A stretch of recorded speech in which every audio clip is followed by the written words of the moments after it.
নমস্কার বন্ধুরা, আজকেও আপনাদের সঙ্গে কিছু কথা আমার শেয়ার করব। আমি ডান্স শিখেছিলাম, আমি ওডিসি শিখেছিলাম, আর কিছুদিন আমি ভারতনাট্যমও শিখেছি আর কি।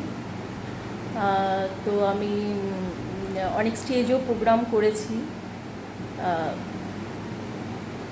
সঙ্গে সঙ্গে আমি আবার একটু আমাদের নাচের স্কুলের ওখানে আবার নাটকেরও অনুষ্ঠানও হতো, তো আমি নাটকেও অংশগ্রহণ করেছি, অনেকগুলো নাটকও আমি করেছি।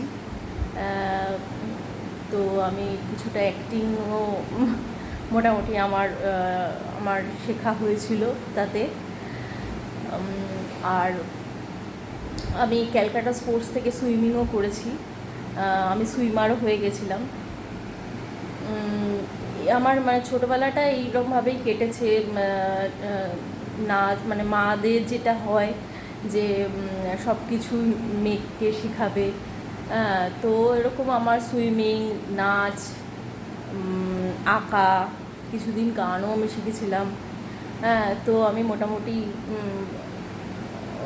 এইভাবেই আমার ছোটোবেলাটা কেটেছে। তারপরে পড়াশোনার যখন একটু বড় হই, পড়াশোনার চাপে অনেক কিছু আমার তারপরে বন্ধ হয়ে গেছে, আর করা হয়নি।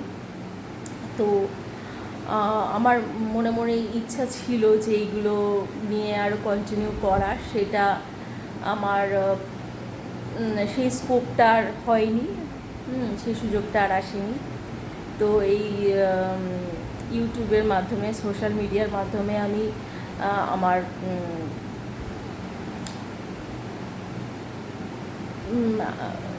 এই আমার এই ট্যালেন্টগুলো আমি দেখাচ্ছি।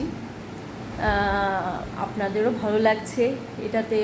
আমারও সত্যি কথা বলতে আমি কৃতজ্ঞ। আপনাদের আমার অনুষ্ঠানগুলো ভালো লাগছে। Thank you very much.